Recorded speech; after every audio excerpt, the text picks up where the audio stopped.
Hey, shalom, shalom, shalom. All right. Wow. Hey, man. Hey, first and foremost, I want to give all praise, honor, and glory to Yahweh by Shem Yahushua. All right, for allowing us to have another class, another Thursday Night Live. All right, we got through another week. See what I'm saying? Hey, man. Thank the Most High that we able to get through the week unscathed, man. All right. First and foremost, we the sons of Thunder Israelites. It's our heart's prayer and desire that all Israel be saved. I'm your brother Judah. Brother Jonathan. The brother is on mute. You on mute, brother. Salakia, Soldier Aharon. Time, man. Once again, we the sons of Thunder Israelites. It's our heart's prayer and desire that all Israel be saved, man. All right. Hey, I'm not going to go in on the announcements, but you already know what time it is, man. RSVP for New Moon. June 28th, man. RSVP, all right, with Atlanta Sons of Thunder Israelites at gmail.com. In North Carolina, Sons of Thunder Israelites NC at gmail.com. Let's pack these new moons out. All right, if you want to be a prospect in the Sons of Thunder Israelites camp, send an email to Sons of Thunder Israelites at gmail.com so we can add you on to the next prospect phase, all right? The captain, the mighty Captain Jonathan, all right, he has a class for us today on how to lead your wife in righteousness. Okay, so let's go ahead and get our pens and our pads, all right, and tune in to what the brother has prepared for us, all right, and so we can learn in sincerity and in truth. And with that, man, I yield. Khan, all praises. Hey, I want to go ahead and salute everybody in the chat, man.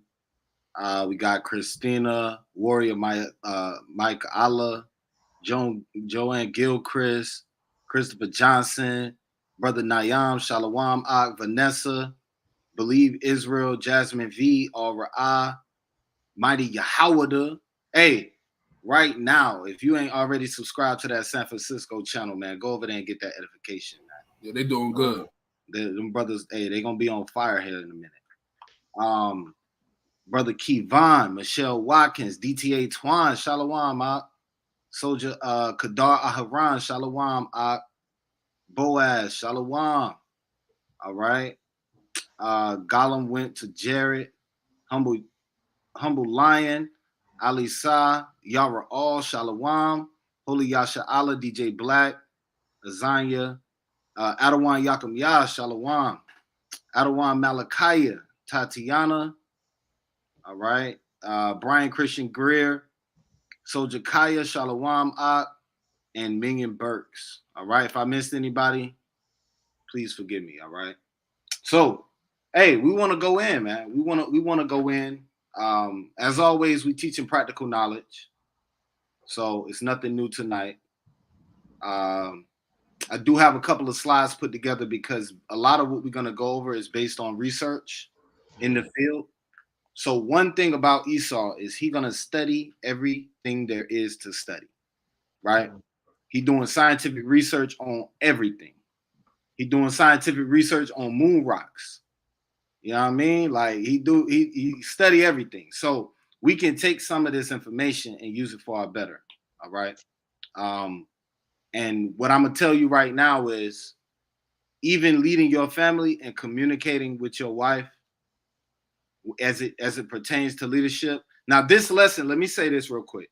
This lesson is primarily for the brothers in leading their wife, but all of this information can be used when you're leading anyone.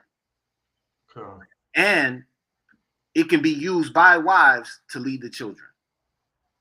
All right. So it's a good lesson for everybody, but it's primarily angled at the brothers. All right. So I hope that's crystal clear. Hey, Judah, I'm gonna go ahead and get this thing ready real quick. So give me 2 seconds. Y'all can say something for a couple seconds, and then we can get started. Con. Real quick. All right. Hey, man. SOT got a lot of things going on. Man. I was going to give y'all a sneak peek to this latest Street Talks. You know, we got a segment called Street Talks here in North Carolina. I was going to give y'all a sneak peek. I might do that on Monday. You see what I'm saying? We got a mighty Street Talks that's going to come out. We got SOT San Francisco, got tongue tied. You know what I'm saying?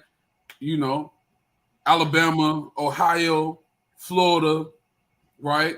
Then you got the brother Yara All. All right, DC. Let me not forget DC. You got the brother Yara All, right?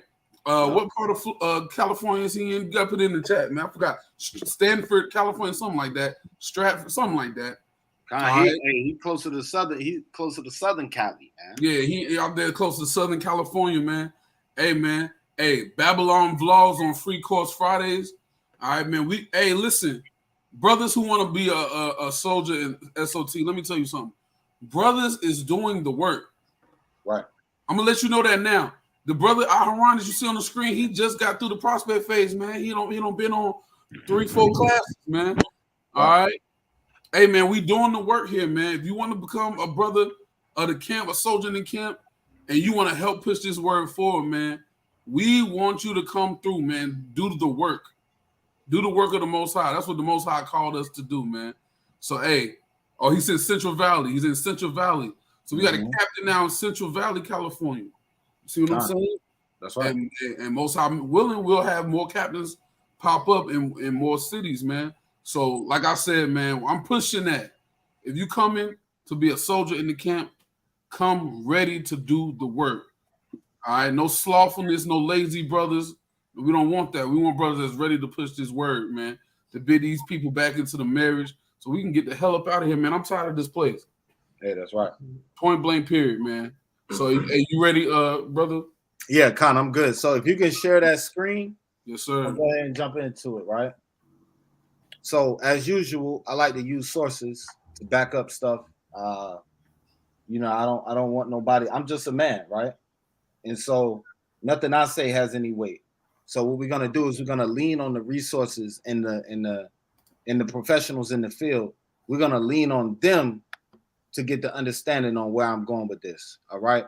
Because in order for you to lead your household, you got to understand that it's going to take purposeful action from you, who is the leader of the household. Right. So we do a lot, you know, we talk a lot about the women and feminism and how sometimes they don't want to submit. You know what I'm saying? Coming out of that worldly mind state, they don't really want to submit like that.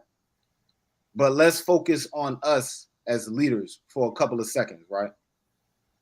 Let's focus on that real quick. So what you're looking at, it says only 3 things happen naturally in organizations: friction, confusion, and underperformance. Everything else requires leadership, right? So everything that's good, I tell my kids this all the time. Everything that's good is worth working for. And 9 times out of 10, if you're good at something, you're going to have to work at it to stay good, right? So if you think that you're a good leader in your household, if you think that you're a good manager of operations of your household, then guess what? You're going to have to put in that work, man, in order to stay good and in order to elevate to the next level, right? And that's kind of what I'm focused on. But you're going to see where we're going, right? And you have to realize that your family is an organization, man.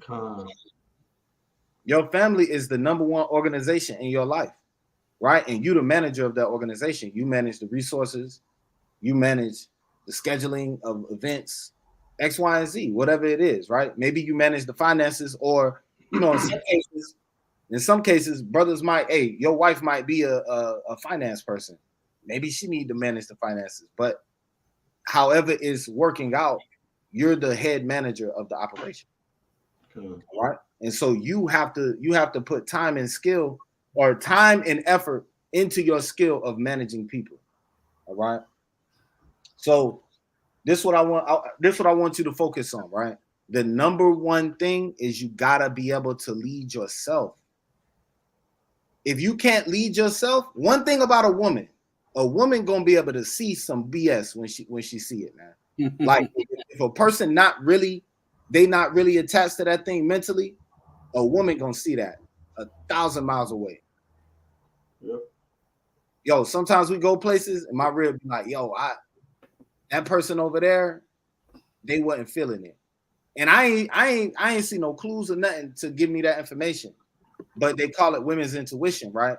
Like they have a sense that they can look at a situation and they see certain things that you may not have seen because they look for different characteristics, right? And y'all can jump in there anytime you want to, but you know how it is. So we gotta be able to lead ourselves and demonstrate certain characteristics up front before a woman is gonna say, you know what, I trust his leadership, and no matter what he say, I'm gonna follow that. Now, Salakia, You good? Go ahead. I gotta stop you right there, brother, because I know a sister is about to be like, see, this is why I don't submit to that brother. You know what I'm saying? Because if he did that, hey, pull me a precept that says that. Right. I say this all the time. Yes. I say this all the time. That's right.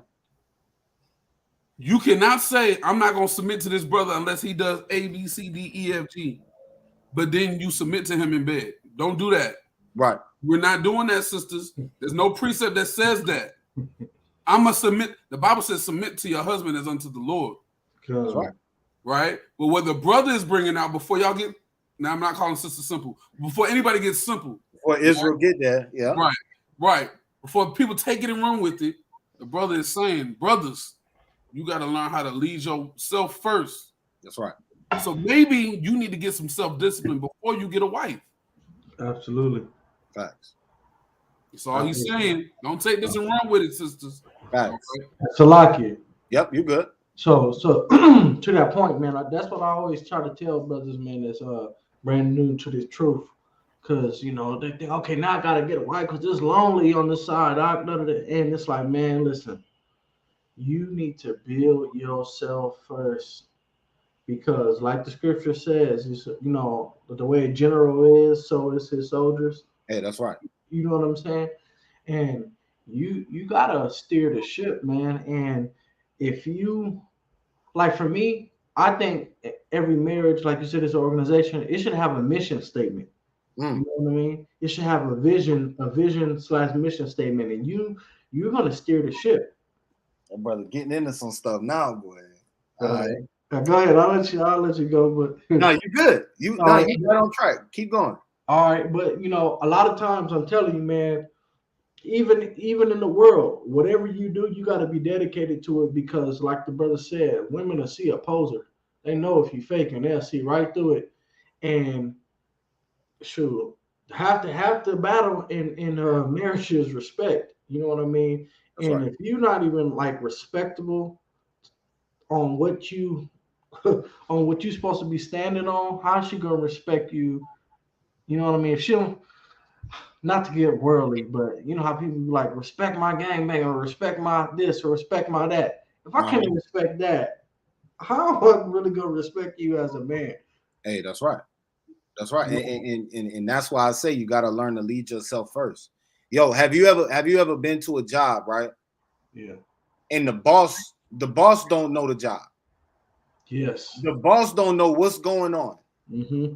But they want to tell you that you're doing stuff wrong. You like, yo, hold up, man. Okay. I've been here for 5 years. What you talking about? You know what I'm saying? Like you showing them stuff they don't know. That's how it looks when you a man that has not mastered yourself. Right? Or at least maybe you haven't mastered yourself, but you have a certain level of mastery over yourself, right? And you're trying to lead a woman.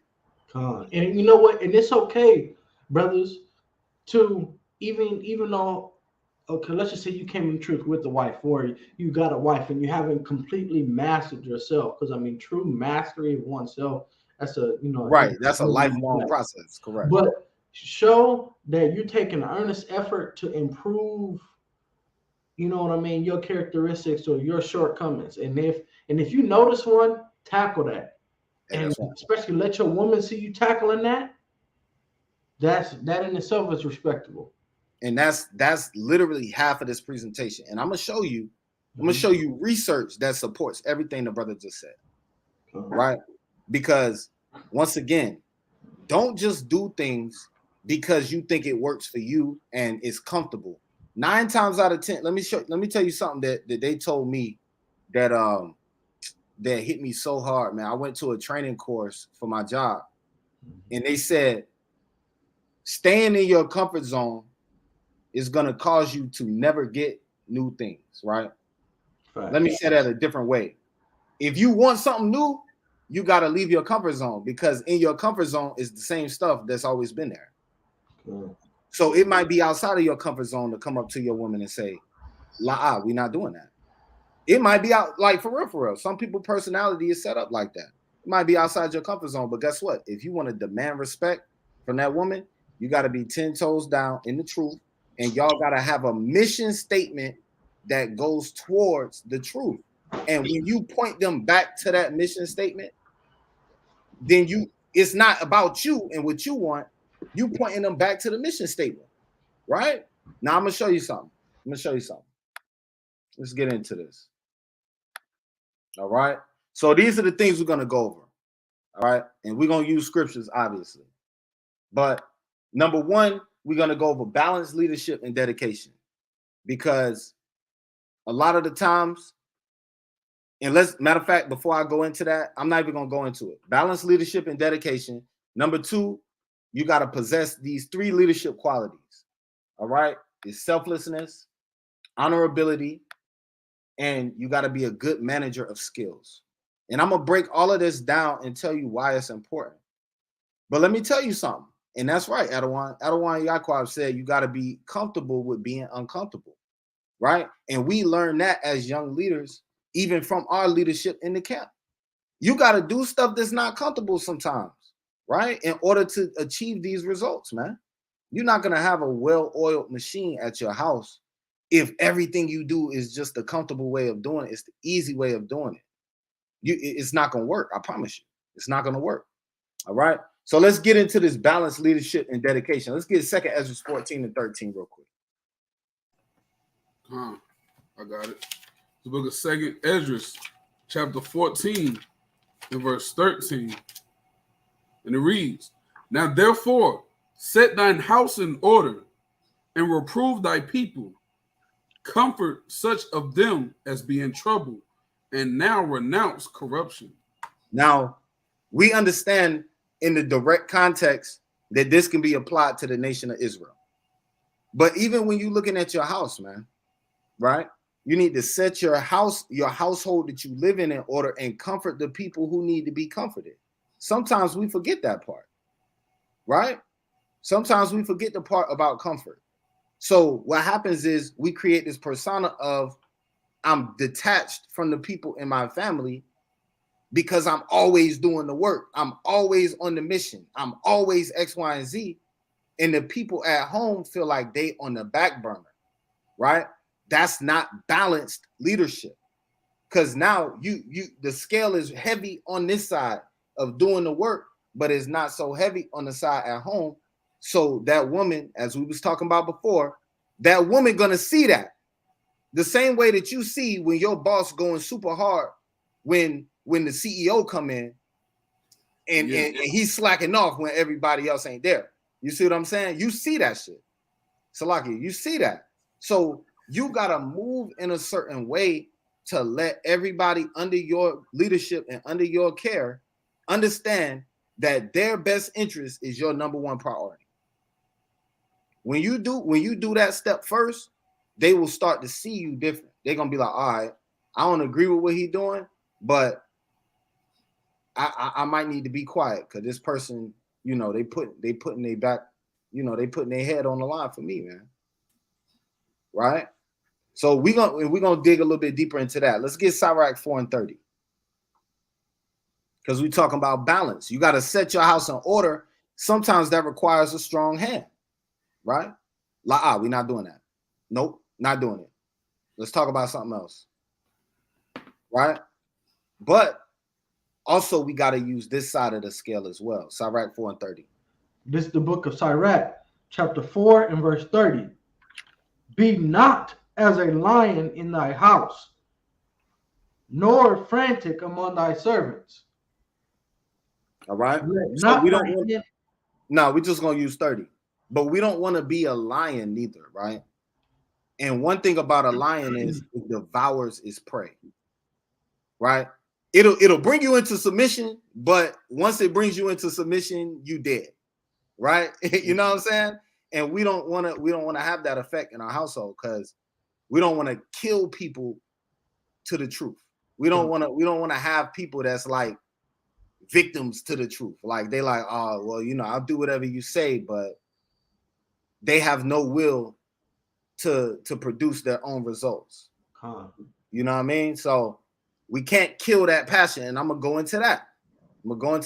That's like on my third point, but we'll circle back to it. Salakia. Go ahead. And to that point, still on Sirach 4 and 30, man. Listen, this truth is supposed to be a wonderful thing. It's supposed to be an enjoyable thing. And brother, don't squeeze all of the enjoyment to be had that you have just because you're being a lion. You know what I mean? To understand your nationality, to know, for your wife to know that she's not a whore, you're not going to treat her like a whore. She's getting the joy from knowing who she is the same way you are. It's actually more feast days in here, more reasons to celebrate, more reasons to hold your head up high and look yourself in the mirror. Don't steal that from her because you're being an ass about how you're leading her in this truth. Correct. You know what I mean? So many people get put off, and even for your children, like don't. When you start something, when you trying to teach them about the Sabbath, don't make it so dreadful. For them. That's right. You gotta make it enjoyable or find a way. It's worth getting creative to find a way to make it a happy thing. Your children should want to do this. Your wife should want to be excited to decorate for the feast days and all that stuff, man.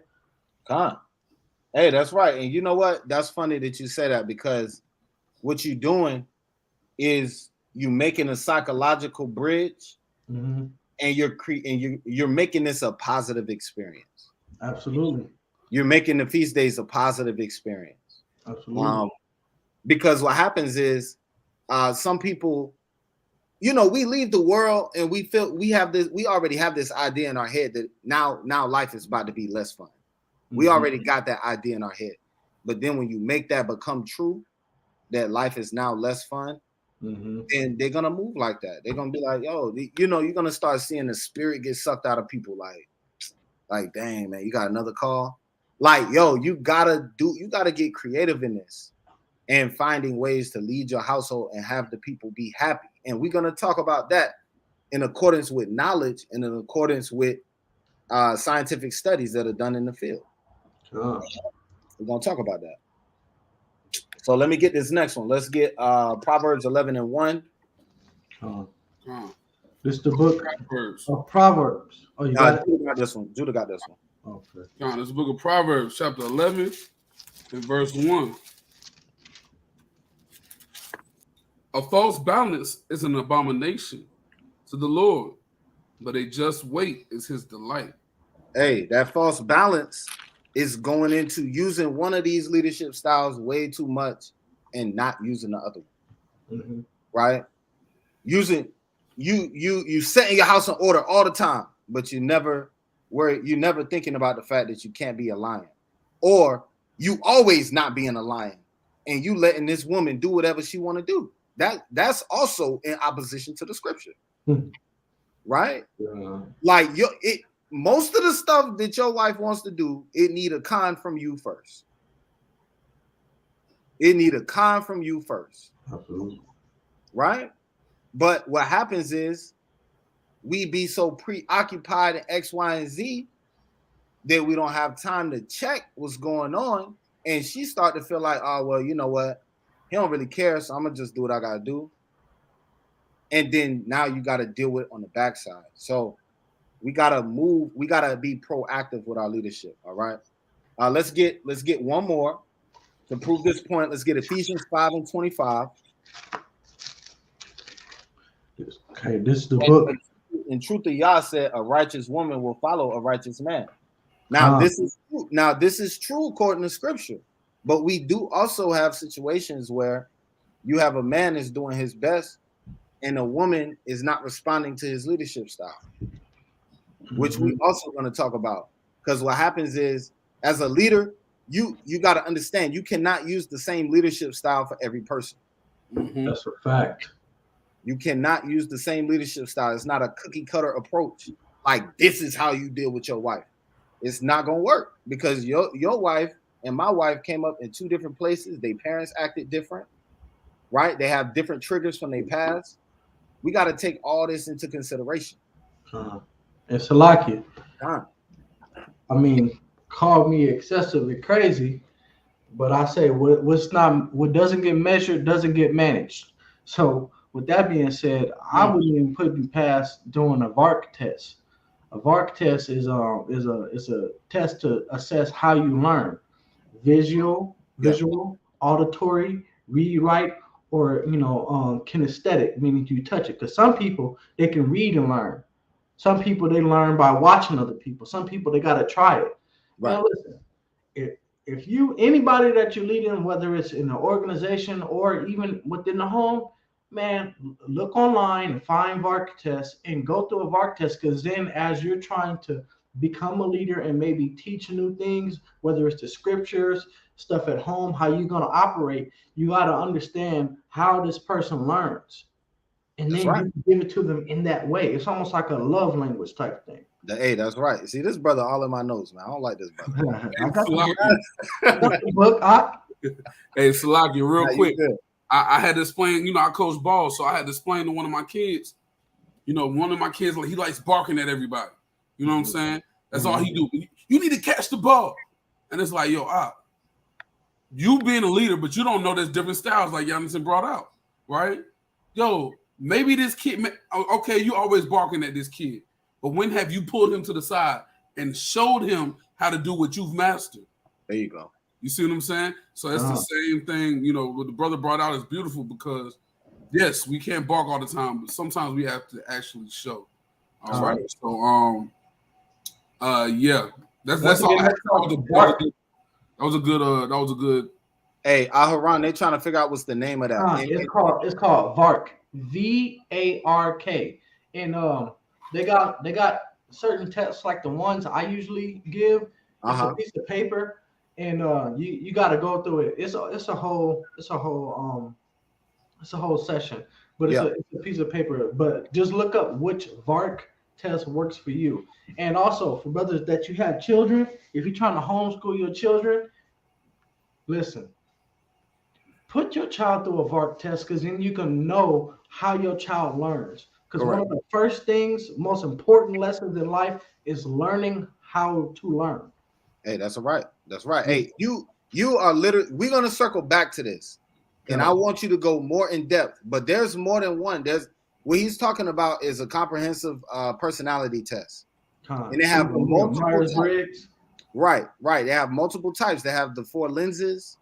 They have they have some other tests. So you can Google personality tests and you can Google competency tests and things like this, and it'll tell you what type of thinker you're dealing with. And I actually had my family do this earlier this year. You got to. So, I think it's a very important thing, man. I'm telling you, and you're gonna see it in this presentation. Now we're gonna circle back to that though, because that's excellent. But let's hit Ephesians 5:25. This is the book of Ephesians, chapter 5 and verse 25. Husbands, love your wives, even as Christ also loved the church and gave himself for it.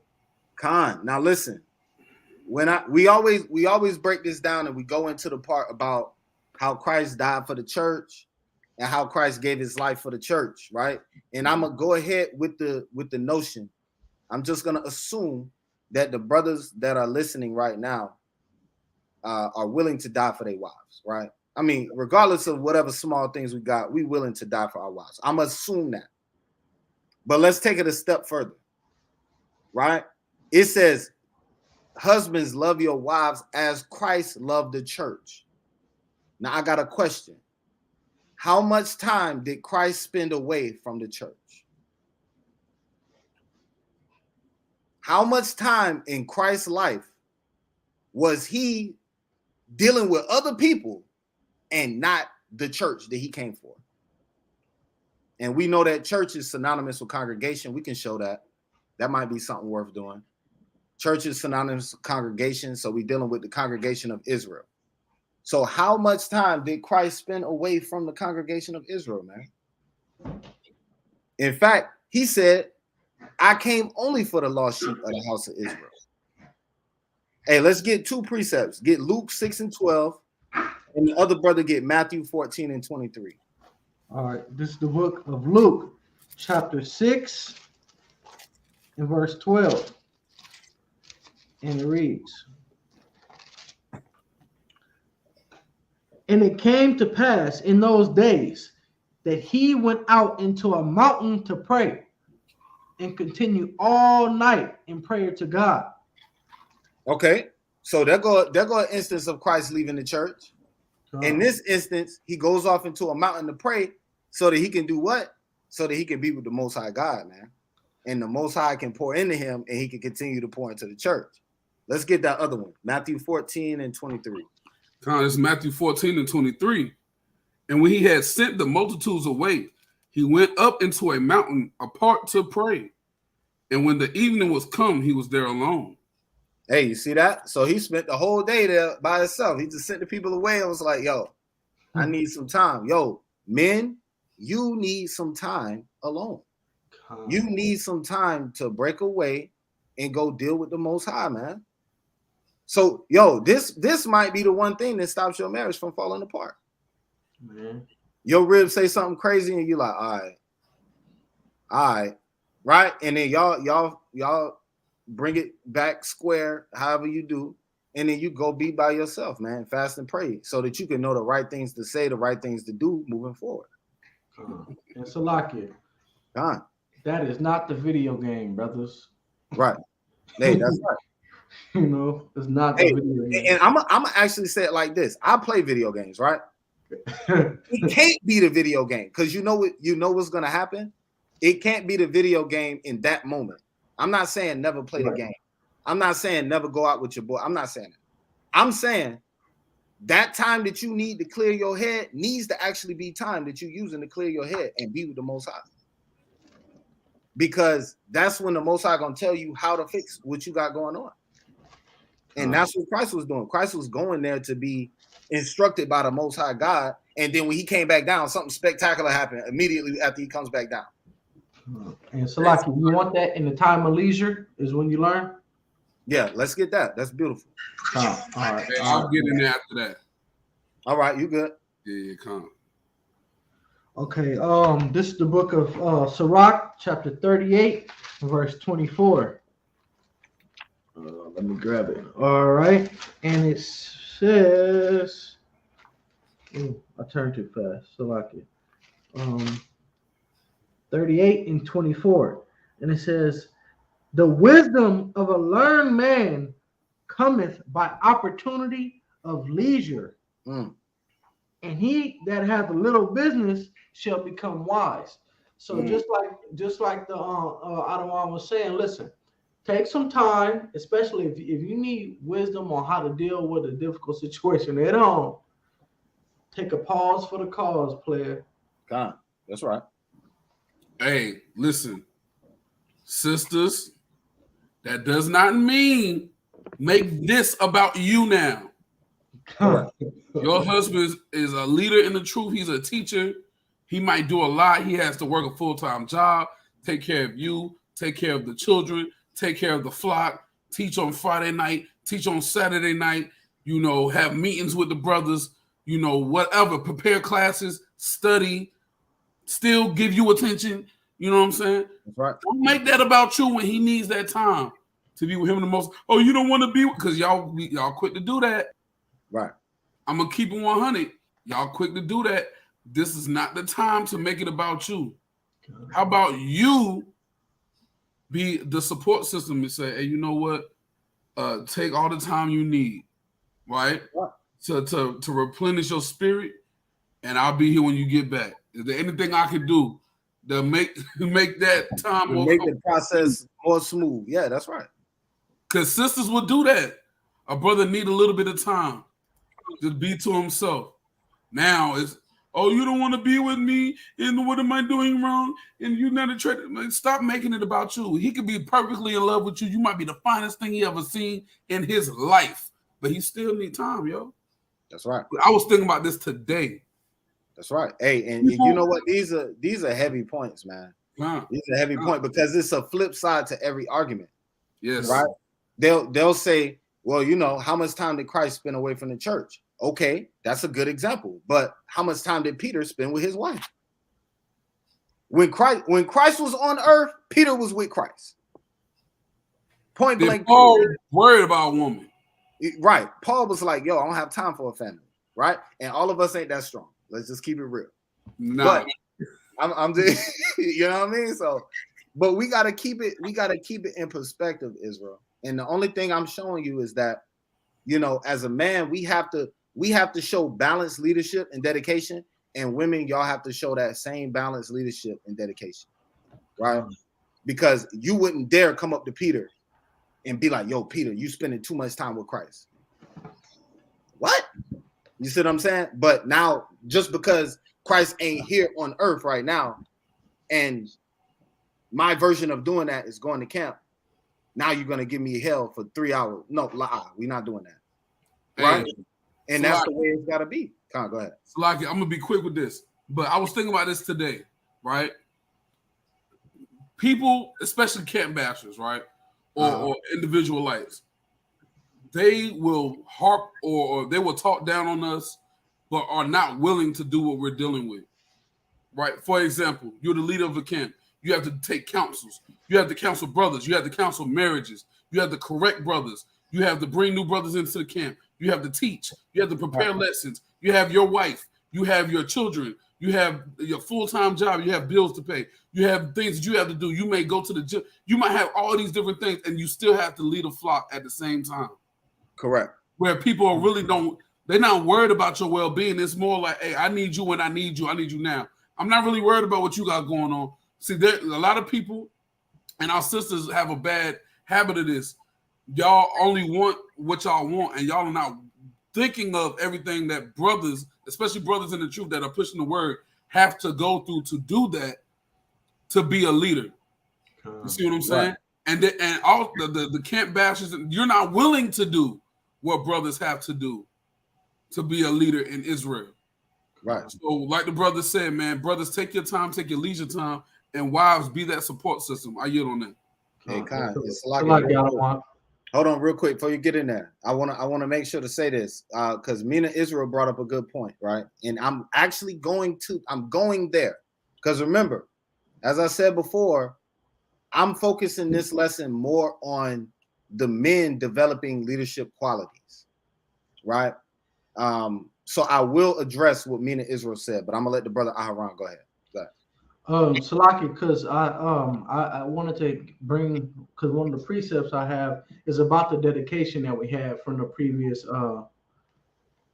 topic, real quick. And this is the book of Psalms, chapter 128, and I'm gonna start at verse 1. I'm read 1 through 3. It says, "Blessed is everyone that feareth the Lord, that walketh in his ways. For thou shalt eat the labor of thine hands. Happy shalt thou be, and it shall be well with thee." This is the point I wanted to get. "Thy wife shall be a fruitful vine by the sides of thy house, thy children like olive plants round about thy table." You know what I'm saying? So this is talking about the brother who fears the Lord and walks in his ways, man. And as a brother, especially if you don't have a wife and you are you coming in this truth and you obviously want to get a wife, want to know how to have a righteous woman, listen, dedicate yourself to the Most High and walk in his ways, and she's going to get on your program. And with that, then your wife is going to be a fruitful vine around your house. You can always, it'll beautify it. You can always eat from it. It'll give you grapes and make you happy. That kids is going to be like olives around your table. It's going to be a joyous thing. But first things first, you got to be dedicated to the Most High. Right. And everything else, hopefully, will fall in place. Right. And guess what? You don't have control over all the variables, Israel. You don't have control over those variables. You can be doing everything you think you're supposed to do, but you don't fear the Lord. Right. And your marriage could still fall apart because guess what? the Lord controls the variables. Man's goings are of the Lord. So it's no way for you to control every variable. The easiest way to get everything together is to follow the Lord first. That's a And bar. he will help you get everything else in order, right? And all of these points is going into the next slide, right? So look at this. Look at this. 3 leadership qualities to possess, right? And like I said, man, y'all write this down because I'm telling you, it's not the typical way you think of it. But if we think of this leadership thing from a scientific perspective, these are qualities that all leaders across the board in businesses and companies, basketball, football teams, all across the board, these are leadership qualities that people want. So why do you think your wife don't want to see this? Right? Why do you think your wife don't want to look up and see these qualities? The number one quality is selflessness. Let's get Philippians 2 and 3. And the other brother get Galatians 6 and 2. I'm already in Philippians. Oh, you said Galatians 6? Yep, 6 and 2. Hey, check this out. Y'all remember that movie Hardball? From back in the day? We're going to the ship. Hey, that's right. We're going to the ship, right? Like my Warriors, right? So, but check me out. No fun. But check me out, right? So if we have a coach, and I feel like my coach is in it for his own reasons, don't that kind of kill my desire to play for him? If I feel like he gonna get the bag, but I'm just gonna get the leftovers, don't that kind of kill it a little bit? Mm-hmm. So we gotta be able to be selfless in our leadership, right? And I'm gonna show you what that looks like on the ground level. But let's get that precept real quick. Con, this is the book of Philippians, chapter 2 and verse 3. Let nothing be done through strife or vainglory, but in lowliness of mind. Let each esteem each other, Salakia, but in lowliness of mind, let each esteem other better than themselves. Right. So you are supposed to esteem others higher than yourself. So when you doing certain things for your family, see, I think a lot of the times why sisters don't want to follow brothers is because they perceive that we getting all the benefits. I say this all the time, right? I be at my crib saying this all the time. You think we just be with the brothers chilling at camp? You think we just chilling at camp? Yo, we come out there and look, Adawan Yakum Yah is a witness. Brother Judah is a witness. Brother Nayam is a witness. Yo, Brother Jeremiah is a witness. We come to camp, we do the work. I hit the road. You know what I mean? Like, brothers ain't sitting around kicking the shit, you know what I'm saying, at the camp. We doing the work. So once they understand that, is no space for them to be like, why y'all was at camp? It's no space for that. We doing the Lord's work. What are you talking about? You see how you took that wiggle room away? You took that wiggle room away because I'm not there for me. I'm there for the Lord, man. So if you complaining, then you need to go to the Lord. I don't have nothing left to say about it. And that's how you can deal with that in a tactful and respectful way. Right? Let's get that Galatians 6 and 2. Can I read that next verse? Yep. Get it. You good. Verse 4. Look not every man on his own things, but every man also on the things of others. That's right. That's that selflessness that the brother was talking about, right? We're not supposed to think about just ourselves, and that's a manly capability anyway. That's a manly characteristic. That's the word I meant to use, right? Because when we, you know what I'm saying, some brothers' wives don't work, and it don't matter whether you're tired or not. You got to get your butt up and do what you got to do and take care of your household. It don't matter how you feel. You might not feel good that day. You got to do what you got to do to take care of your household, right? That's that selflessness that the Bible is speaking on, and that brother Jonathan is bringing out. Because the next verse says, "Let this mind be in you, which is also in Christ." Christ had the same mindset. He was selfless. If he wasn't, he would have just, hey, I ain't getting on that cross, yo. Yeah, right. Them? For these people, right. Let his blood be on our hands. That's right. And on our children, man. Forget these dudes, yo. You feel me? But Christ had the same mindset, and he left us an example that we should walk after his steps. That's right. That's right. And when you move in like that, they start to see, okay, I can't I can't use this as a source of I need. So what the sister said, what I thought was heavy, because it's true, right? Let's keep it real. It's true. Some of the sisters be at home with the kids all day. You've been at work all day. So both of y'all been doing work all day. And what happens is sometimes brothers will get home, kick their feet up, and the sister job continues, right? And I've been there, right? I had to slowly learn from that process, and I've been there. Like, I see how that can be stressful. I definitely see how that can be stressful. So, you know, we all got to do better in being selfless, because a part of being selfless will be coming home and being like, hey, you take a break, you know, because I'm being a servant. I'm being a servant to my wife, and I'm letting her see that I do care. But she also got to give me that same leniency sometime. We got to work with each other and come up with a plan and do that back and forth, right? I got to get her off her feet. She got to get me off my feet, right? So we gotta have a plan on that. Now the next thing I want to go over is honorability, right? So like we didn't read Galatians. You never got a precept. King. Con, my fault. Yeah, get that Galatians 6:2, and then we'll just Galatians chapter 6 and verse 2. Bear ye one another's burdens, and so fulfill the law of Christ. Right, and going back into what I was just saying, right? Bear ye one another's burdens. So, although it's not my job description, for instance, in my household, I can't speak on nobody else's household, but my household, my job description is not homeschooling. But if I see that my rib got her hands full, I might go help out with the homeschooling, right? Or likewise, if I got my hands full with something, she might come and try to help out. You know what I mean? So we got to bear each other's burdens. And what that does is it lets the person know that you invested in trying to make sure this thing works. Because guess what? When you go to work, somebody call out, don't you got to pick up the slack?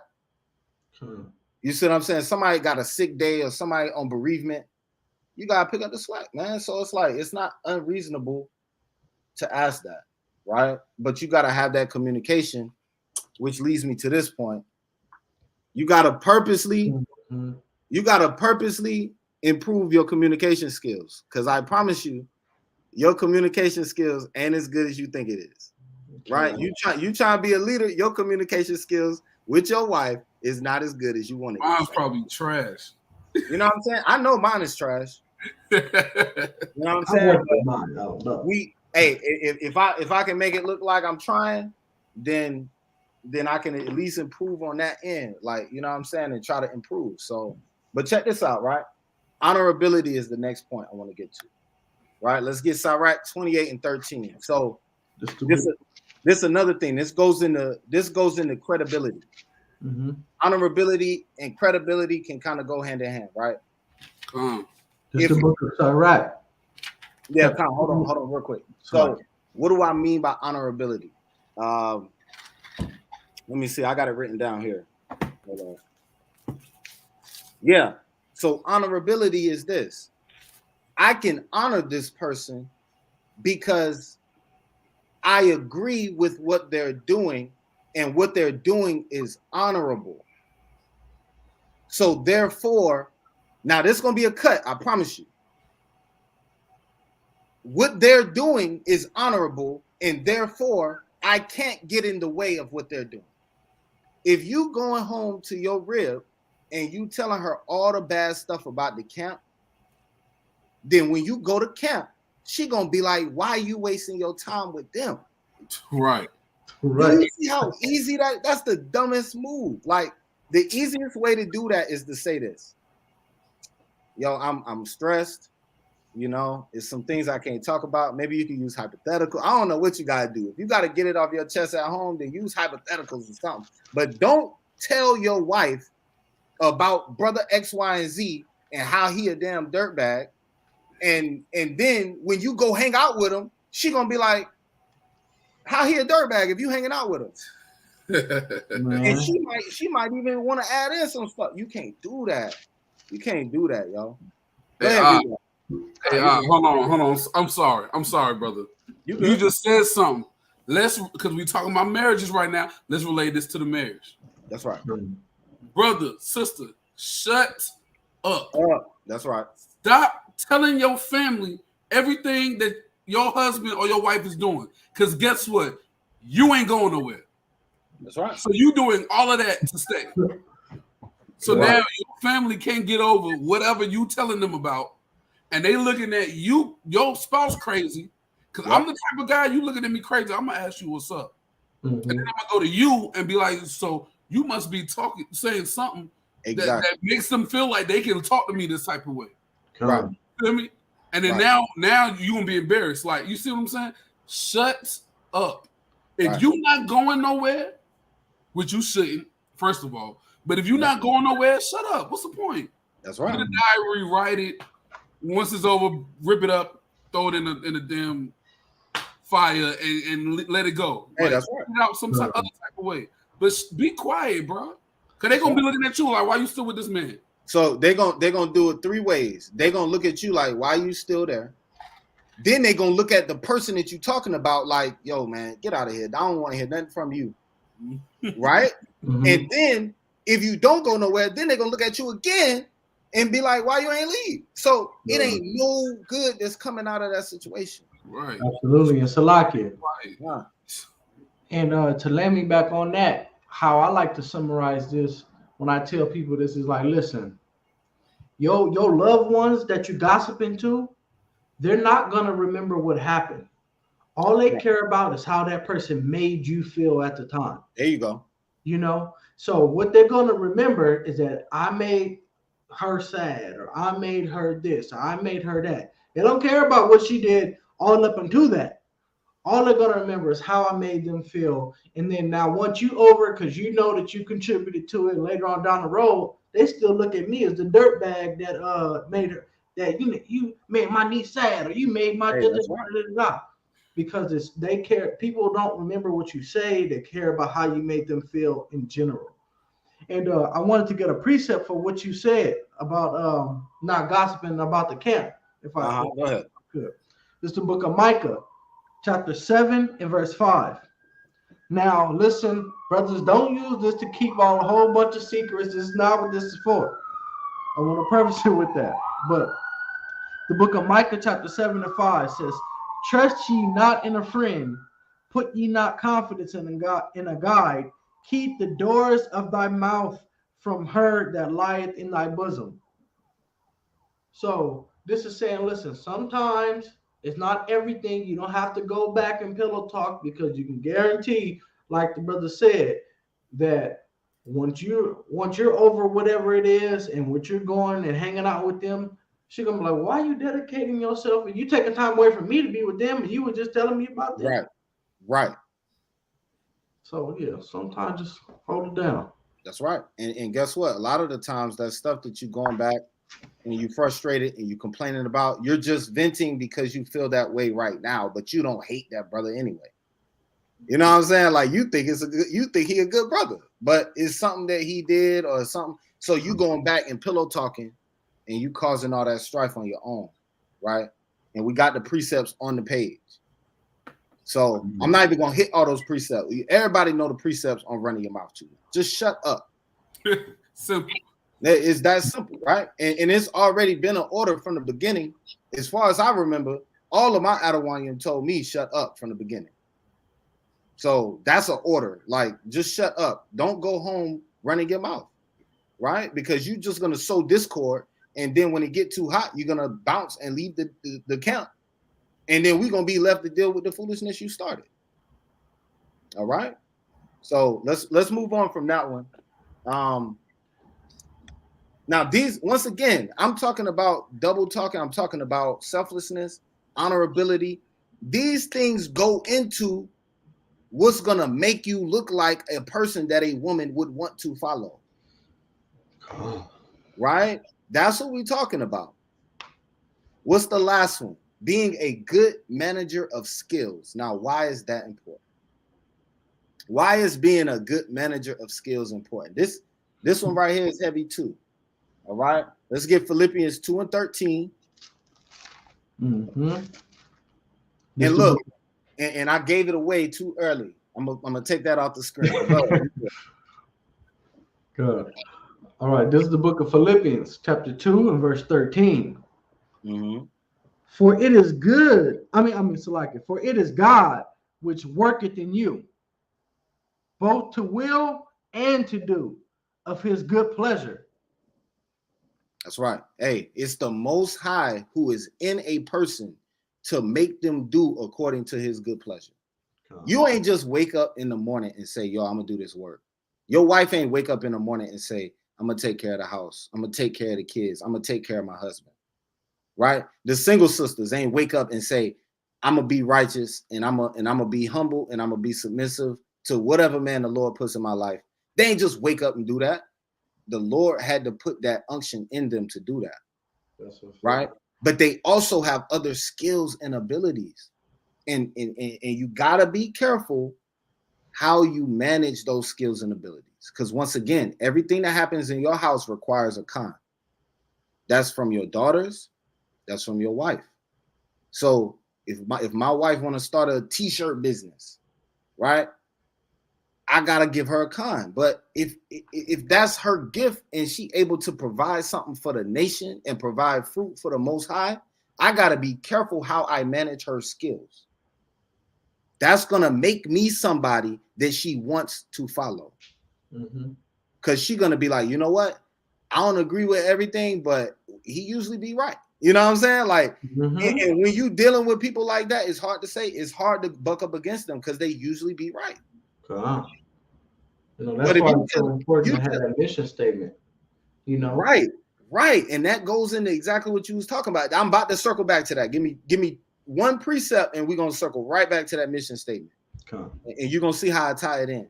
But if your wife is blessed with the gift of drawing beautiful pictures, right? Let's just use an example, and she want to draw pictures for people in Israel, but you like, you ain't drawing nothing, right? Now, I'm just using a stupid example. It's folly, but if you say, you ain't drawing nothing for nobody, this for me. Number one, it's gonna look selfish. It's gonna look like everything she produces is for you only. Brothers do that. And she will start to feel like everything she produces is for you only. And that's dangerous. That has a ceiling. That has a very low ceiling. And when that ceiling is reached, is very potential for her to be like, yo, I'm being held back. You don't want the people under your care to feel like they're being held back. That's the last thing you want. And Brother Judah can probably go into that.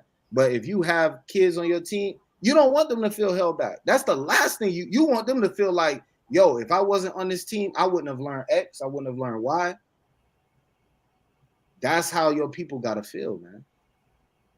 All right. Get Romans 8:28. Then I'm going to let Aharon get in there. Because a major point to hit is what he was talking about, the mission statement. And it goes into purpose. You gotta help your rib find a purpose in the nation and in the Most High God. Come on, go ahead. This is the book of Romans chapter 8 verse 28. And we know that all things work together for good to them that love Yahweh, to them who are called according to his purpose. According to his purpose. Because the Most High created them and put a desire and a gift inside of them to work towards a purpose. But you a bad manager of skills, so you not putting her in the right positions to win. You not putting her, you bad with money. Every time you get an extra couple of dollars, you buying Jordans. So you not managing her skills properly, and she suffers for it. Yo, it's dangerous. It's a dangerous business out here, man. And the right slick talking brother will come across and take your woman over that. All right, get in there. God, man. I hope everybody's really taking notes, man. This is something that you need to re-watch, re-listen to, and everything, man. But this is the perfect segue. And see, the beauty about having a mission statement is because, like the brother said, you have a purpose. A lot of times, we are taught to get results by setting goals and just going for those goals, especially in a relationship. This is going to sound crazy, but do not be led by your goals. Be led by your purpose and set your goals to align with the purpose. So then Everyone has heard of the term SMART goals, with specific, measurable, I think it's achievable, Yep. realistic, and Obtainable. timely. Yep. Yeah, right. So SMART goals. Then you can set up your goals within a relationship around that purpose and around that mission statement. Just like the brother said, like, so let's just say if you make it a goal within your home, like for sisters, may say, you know what, we're gonna have dinner by 7 p.m. The kid's gonna be in bed by 9 p.m. We're gonna do this much reading. I'm gonna read four chapters a day. She's gonna do something like that. That's fine. Now, if that's the only goal with no purpose or no mission of why we're trying to do that, then if you don't have a goal, if you don't achieve one of the goals, you fail. But if you have a mission statement and a purpose, that will allow you to get in and help out in another way. Well, okay, I know we want to have dinner by 7, so look, let me do what I can. Let me cut the stuff up and prep it. And or the brothers might say, hey, you know what? I want to get my 4 in today. Let me wake up an hour earlier and help her out. And you know what I'm saying? That's And right. you want to be malleable. Don't be tied to your goals, be tied to your purpose and move those around. And then once you have a mission statement, then that's what you can trust in and that's what you can believe in. And then a lot of times for a woman, she might not understand because as brothers, we're not looking day to day. We look at long term, we look at long range, 3 to 5 years out sometimes. You know what I mean? And they manage the day to day. And they may not be able to see what you see. And because it's not really their job to look over there. You look right here. This is what I put for you to do. Now, if she can trust your mission that she know you're dedicated to, then she can trust you because she know where you're going. She know the mission that we trying to achieve. But if like I just don't know, then it becomes a problem, man. And Hey, Salakia, I'm gonna stop you right there, right? Because that last thing you said is a perfect segue into the next slide. come on. And I'm gonna let you expound on that some more.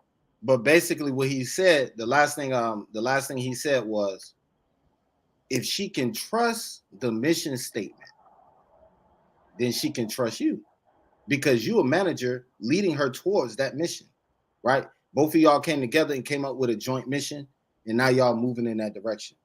And wherever the slack is, the other person is there to pick it up because both of y'all want that mission to be accomplished. All right, check this out. Studies support this.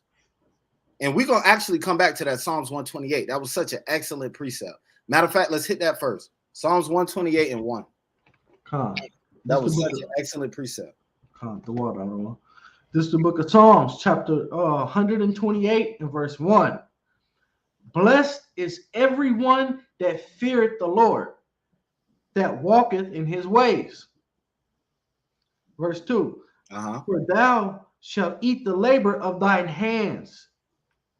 Happy shalt thou be, and it shall be well with thee. Thy wife shall be as a fruitful vine on the sides of thine house. Now check this out. Let's say that you have that fruitful vine, but you're not managing the vine well. Can the vine produce as much fruit as it was meant to? Wow. In some cases, all the fruit can die just by you not managing the vine. You put it on the wrong side of the house, so now I don't ever get no sunlight. Right? Check this out. Let me show you something. It's our job to manage everything I'm about to bring out is based on research, right? So you are managing her resources. And if you're managing her resources properly, you're also helping her discover her purpose in the nation and in the Most High God. Now check this out. Because people perform better when they have a purpose. That's a fact. Guess what? When you work at McDonald's, you really don't care if people get the burger. You just want money. So sometimes the burger be sloppy. Sometimes the burger be crispy. Sometimes it be cold. They don't care. Now let's use that same example for Chick-fil-A. Chick-fil-A's purpose is we're gonna deliver top-notch customer service.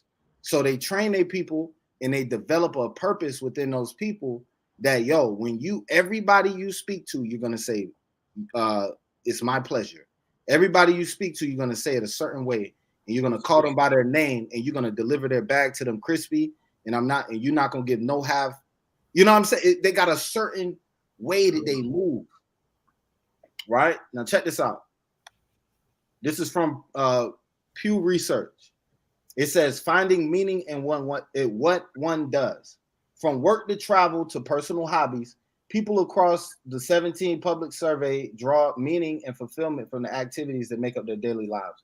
This is particularly the case when it comes to people's occupations and careers, which are the top 3 source of meaning in many publics.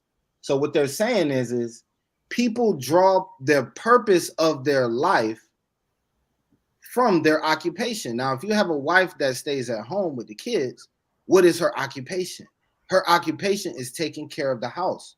Therefore, her purpose is a greater chance that her purpose or what she associates with her purpose in life is connected to what she does at home. Mm-hmm. So if you totally ignore that and you don't come home and show her the type of adoration and thankfulness for what she does, she's going to be like, yo, this is my whole purpose in life, and you don't even care.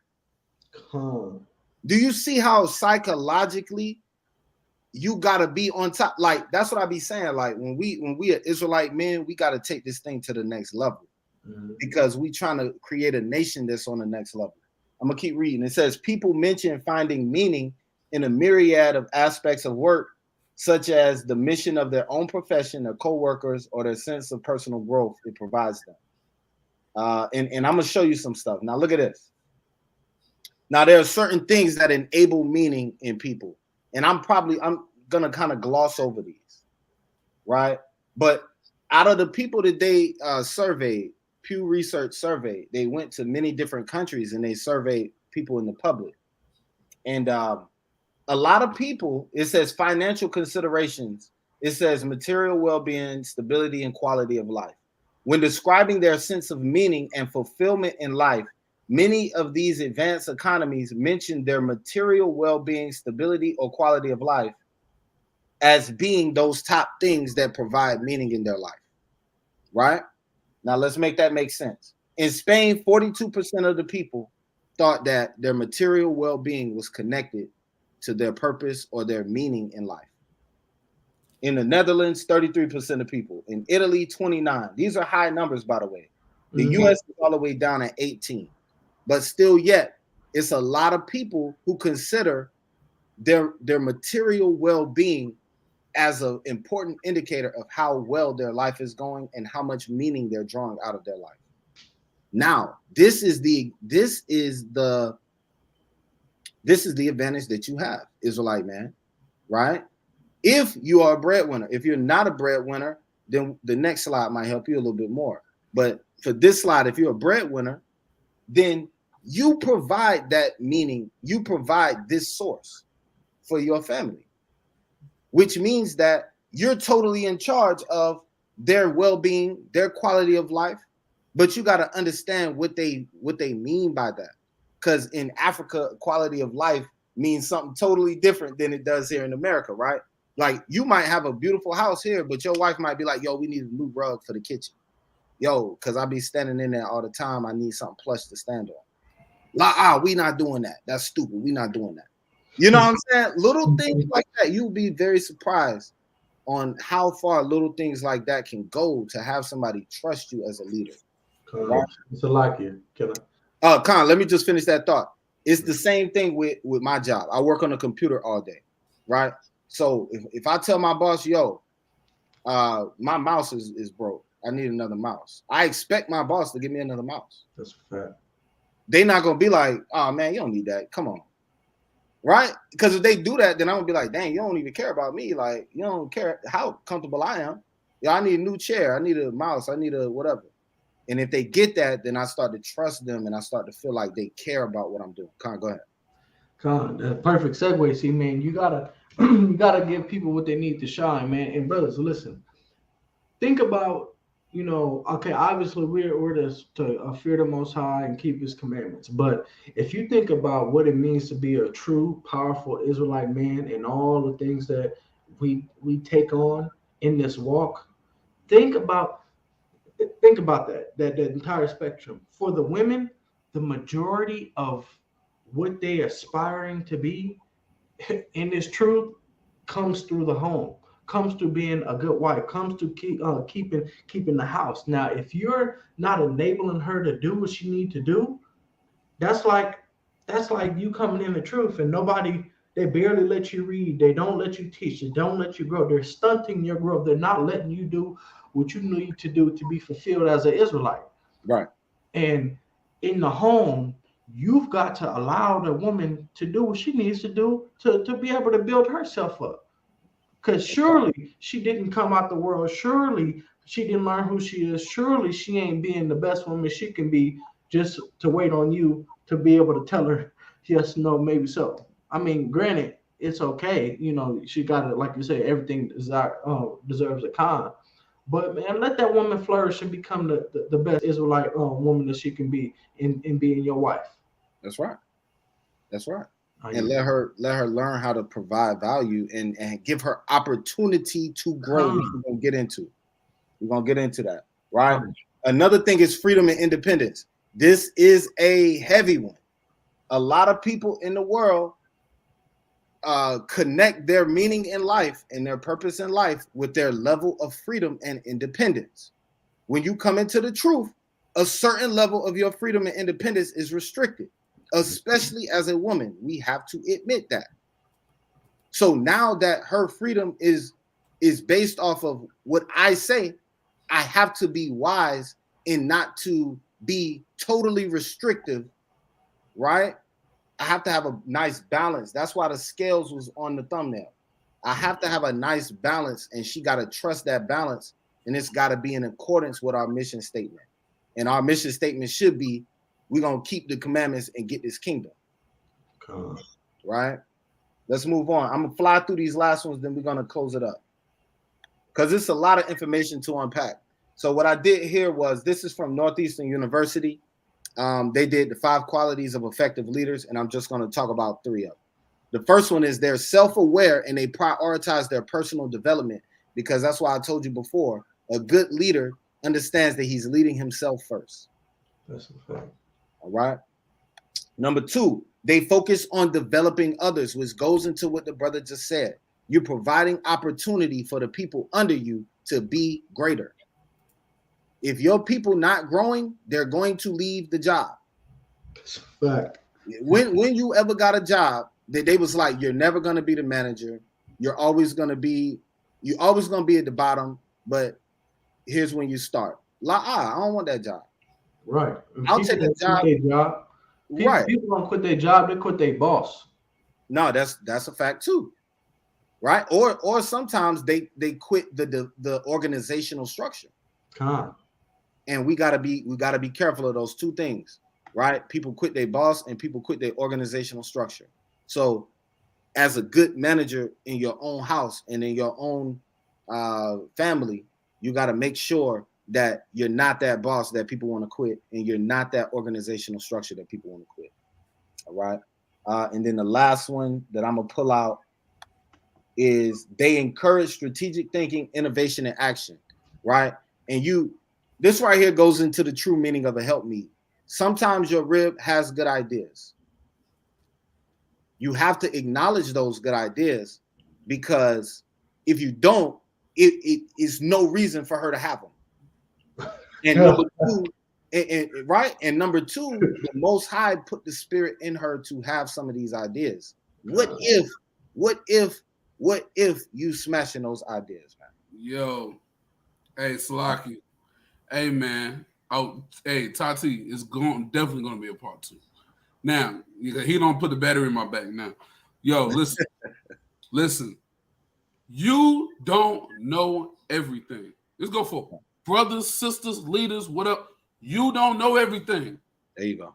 You don't know the Most High put the spirit on a brother or a sister to have this idea to do something. Now, because you are a micromanager, I am the man, right? This is my house. Now you dampered what the Most High put on her spirit, right? To do. You see what I'm saying? So now you quenching the spirit because you think you know every daggone thing.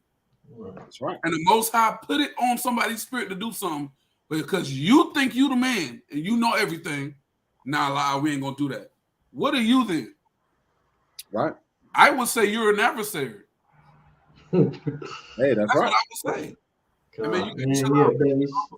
Let your woman spice it up a little bit, man. Let her add a little pizzazz into the house, the situation, because it's gonna go a long way. You may not like the color, you may not like that accent piece, man, but listen,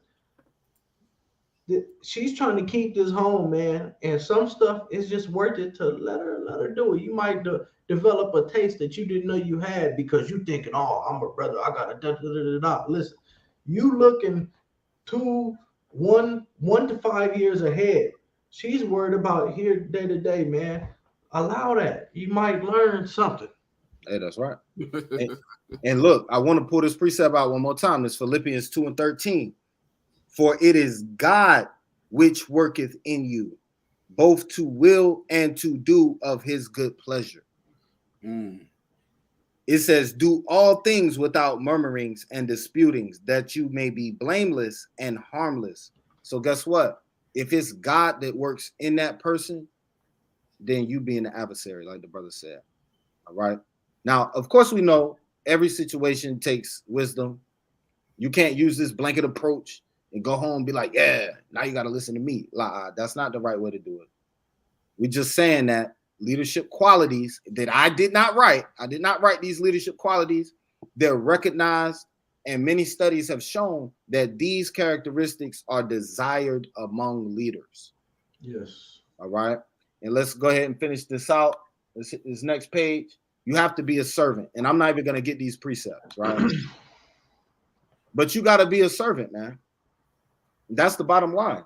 If Hamashiach Yahushua was a servant, you have to be a servant. And sometimes that's doing stuff you don't want to do. You know, Christ was praying, Father, let this temptation pass. You know what I'm saying? Like, hey, the spirit is willing, but the flesh is weak. Sometimes, but I guarantee you, man, every one of those sacrifices you make for your people, it does not go unseen. It does not go unseen, yo. You wake up early, take your rib to breakfast, and just show her that you love her, man. She's gonna start respecting you a little bit, you know. And you just tell her, you break it down, yo. I set this time aside so that we can go and do what we got to do, but just know that I'm doing my best, and you know, X, Y, and Z. Man, I'm trying to lead you in the Lord. I just need you to support me, and you'll be surprised how far that'll go, man. You'll be very surprised. And with that being said, now people overlook this. That doesn't mean that you got to get super deep, break down everything super tough, da da da da da. Right. Get a firm handle on the milk. And I'll say, brothers, look, start at learning how to spell. Start at learning how to enunciate. Start at learning proper grammar. And then, you know, the literal basics, because then as you speak, as you write, as you teach, it's coming from a learned place, and it's not a hint of ignorance there.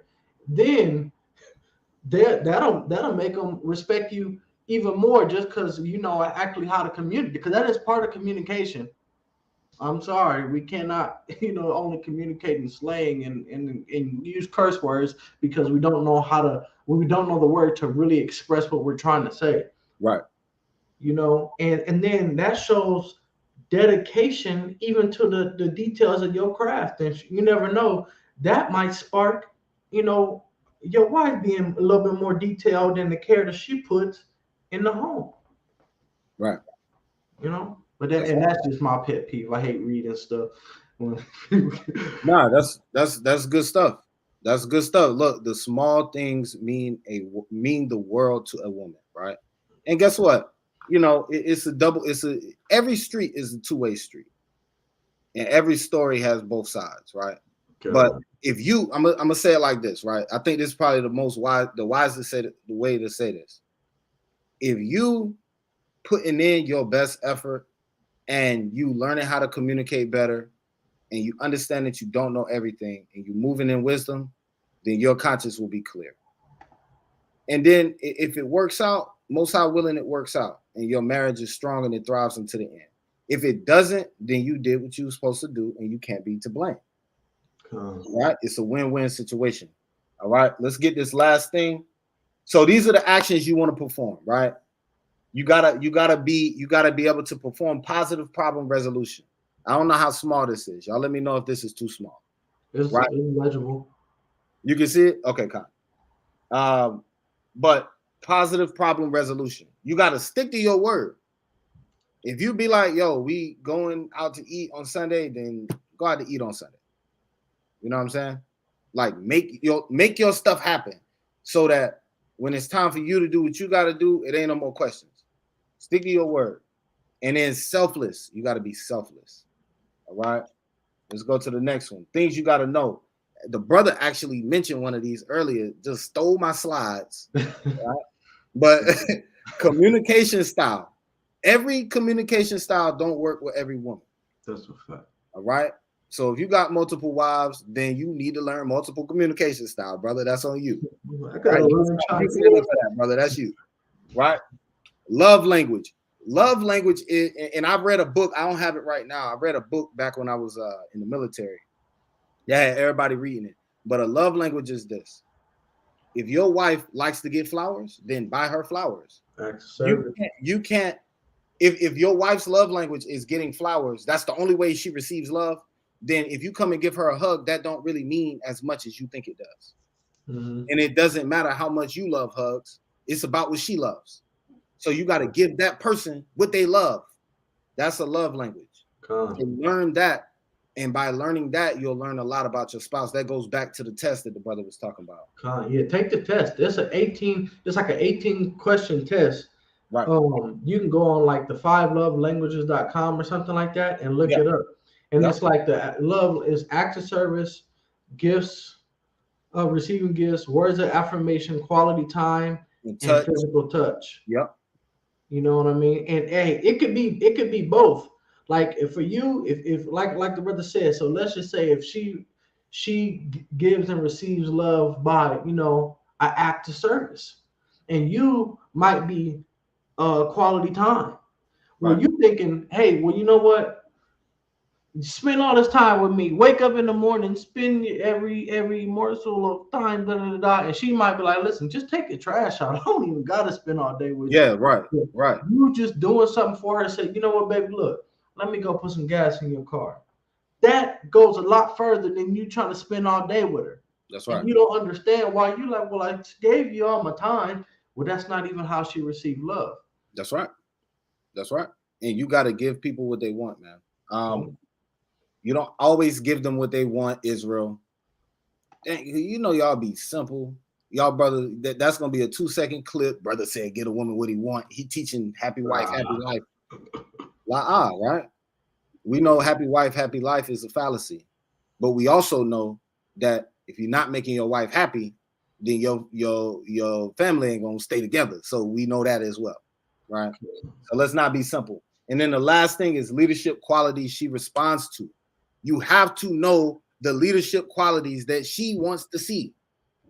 If she wants you to take control, but you just a soft talking brother, then guess what?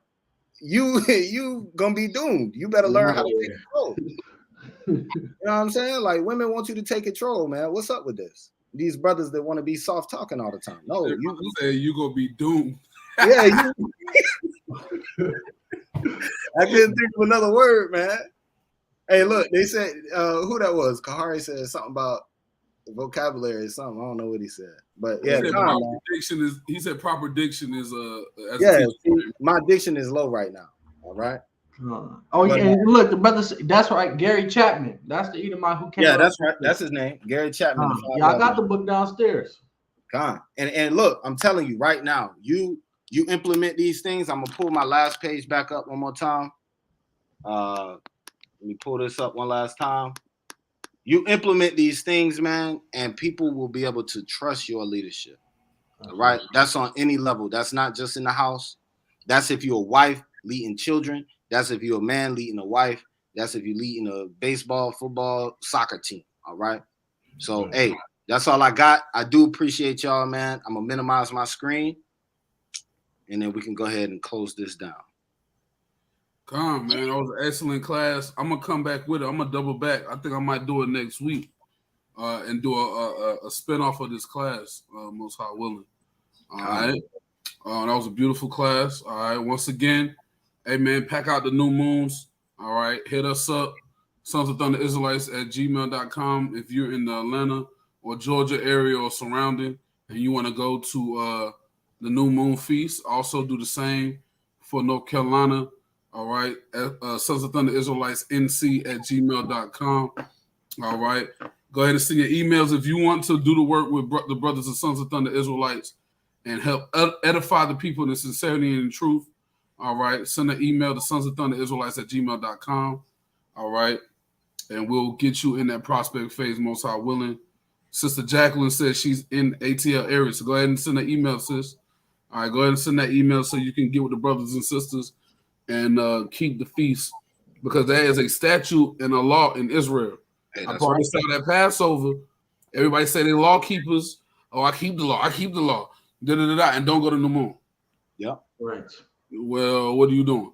All right. So, man, with that, hey, it was a beautiful class by the brother. All right. Hey, tune into our various classes that we have throughout the week.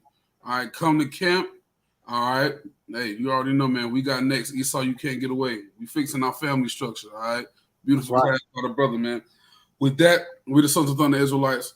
It's our heart's prayer and desire that all Israel be saved. Shalom. Shalom.